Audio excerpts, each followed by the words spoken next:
By our own example, we must teach children to be good stewards of the world they will inherit, Trump said at a luncheon she hosted for the spouses of world leaders at the U.S. mission to the United Nations. We must remember that they are watching and listening. As adults, we are not merely responsible. We are accountable.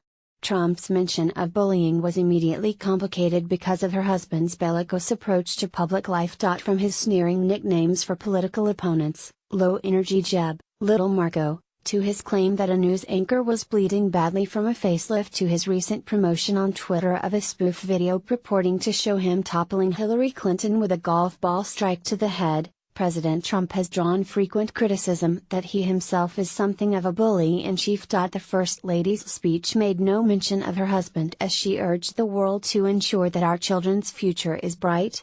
No child should ever feel hungry, stalked, frightened, terrorized, bullied, isolated or afraid, with nowhere to turn, Trump said. She added, "We must teach each child the values of empathy, kindness, mindfulness, integrity and leadership, which can only be taught by example." Eyebrows were immediately raised across the social media universe of political commentators. "Irony is dead," tweeted Joy Ann Reid, a liberal MSNBC host. Trump has stood by her husband's tweets in the past. And when he was under fire for past crude remarks he made about women, she explained it away as locker room talk. Asked how the First Lady's stance squared with the president's actions, her communications director, Stephanie Grisham, said that Trump will not avoid doing what she knows is right, because others think it is a bad idea. "This is not about politics," Grisham added.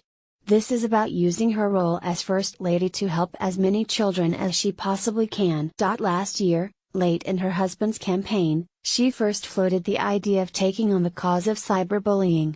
Wednesday was the first time since she entered the White House that she revisited the topic. Her speech, which lasted 7 minutes, was devoid of clear policy prescriptions or a push for any specific program, though she said she plans to follow up with social media leaders and educators on the topic. It came amid a busy week for Trump, who until recently has seemed reluctant to fully embrace the public platform of her new role.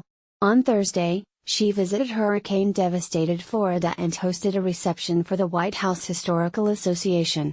On Friday, she visited a youth center at Andrews Air Force Base, and on Saturday she will make her first solo trip abroad as First Lady to Toronto for the opening ceremony of the Invictus Games. The luncheon seemed to reflect her style. A small orchestra played, and the First Ladies were seated at round tables decorated with floral tablecloths. After she spoke, Trump took a seat between Sophie Trudeau of Canada and Brigitte Macron of France, and the 100 or so attendees seemed to receive her warmly. Trump was involved in crafting her remarks and designed the luncheon alongside New York event planner David Moine, Grisham said. Her remarks had much in common with the general themes advanced by previous First Ladies, who have often focused their advocacy on children. "If we look at the present state of children in any society, we will see the future that our world can expect tomorrow," Trump said. "Together, we must acknowledge that, all too often, it is the weakest, most innocent and vulnerable among us, our children, who ultimately suffer the most from the challenges that plague our societies." Later, she said, "It remains our generation's moral imperative to take responsibility for what our children learn. We must turn our focus right now to the message and content they are exposed to on a daily basis, social media, the bullying." Throughout its history, the United Nations has been an important forum for First Ladies to advance their ideas and policy agendas. Eleanor Roosevelt, who chaired the United Nations Human Rights Commission the year after she left the White House, cemented her legacy as a human rights activist through her work on the Commission. One of Hillary Clinton's defining moments as First Lady came when she addressed the United Nations Fourth World Conference on Women in Beijing in 1995, declaring that women's rights are human rights.